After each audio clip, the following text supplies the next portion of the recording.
In this episode of Conducting Pills, we'll go into the second part of an analysis of Richard Strauss Till Eulenspiegel. Hi, I'm Jim Grillo, I'm a conductor and composer, and welcome to this new episode of Conducting Pills, a series where we look into a classical piece or a part of it and outline its structure and phrasing, orchestration, and harmony, with a bonus technical tips for conductors. I want to take a second to thank all of my patrons and to remind you that on my website you can find the full episodes of Conducting Pills and the extra episodes tackling technical aspects on top of the live sessions and many other patrons' perks. And now, let's begin.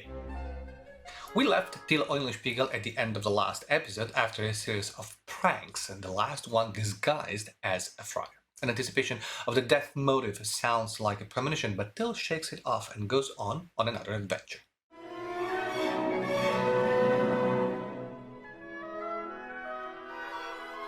He transforms into a Don Juan, exchanging pleasantries with the girls. One of them really catches his attention. Once again, notice the lusciousness of the chromaticism. The theme with which he tries to win her over is marked with love. And look at how languid those dragged glissandos sound.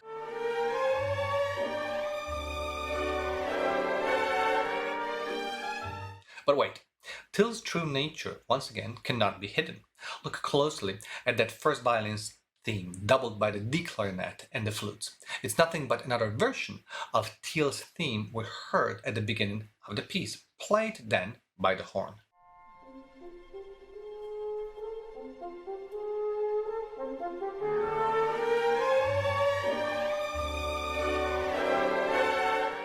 The lady in question rejects him, making him really angry. It's simply not conceivable that anyone will reject him. It's preposterous. He will have his revenge on the entire female race. The same theme is now much more dramatic and marked furious in the score. He swears through the brass section, playing a stretched version of his mocking theme.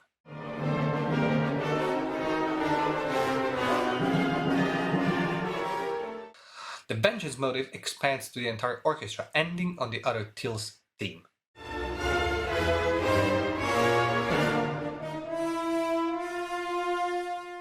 The mood changes almost immediately as Till spots the object of his next prank, the Philistines. They are portrayed by Strauss with a pompous theme played by low woodwinds.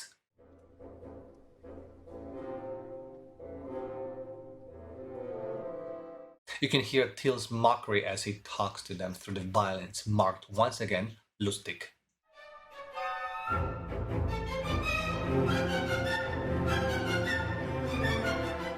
The funny thing is that the Philistines end up taking him seriously, even discussing his thesis. He eventually bursts out laughing, leaves the Philistines to their own devices, and goes off singing a street song.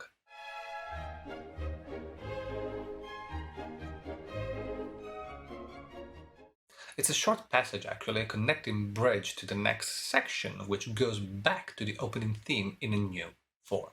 And then the horn is back, just like the beginning.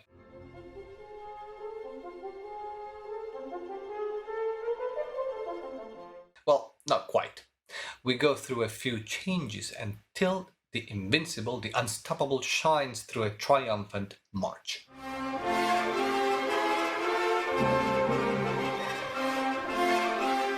He even dances about it.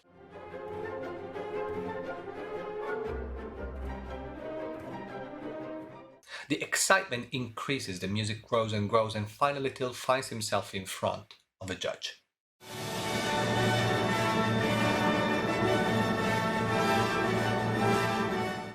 The trial begins and Till is questioned.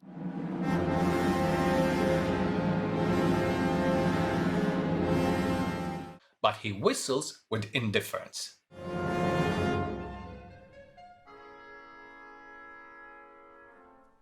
The questioning continues and Till answers again.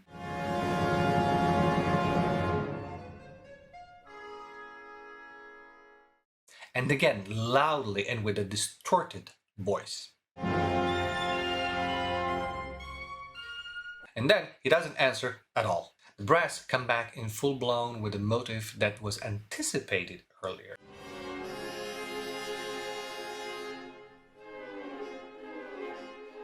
The judge sentences him to death.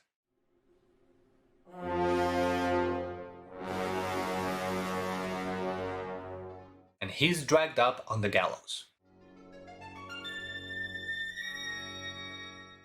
flutes depict his last struggle before dying, and his body falls through the trap and remains dangling on the rope.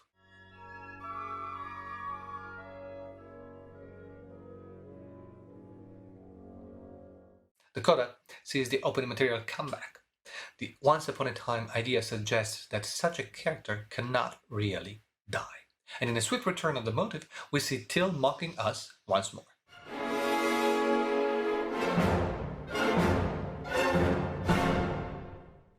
Strauss's music can be very similar to Mahler's in the sense that two hands are often not enough to keep up with everything that's going on in the score. Hence, independence is therefore essential. 5 bars after number 6, for example, you can register the violin's line up and down with your left hand while you use your right hand for the other line.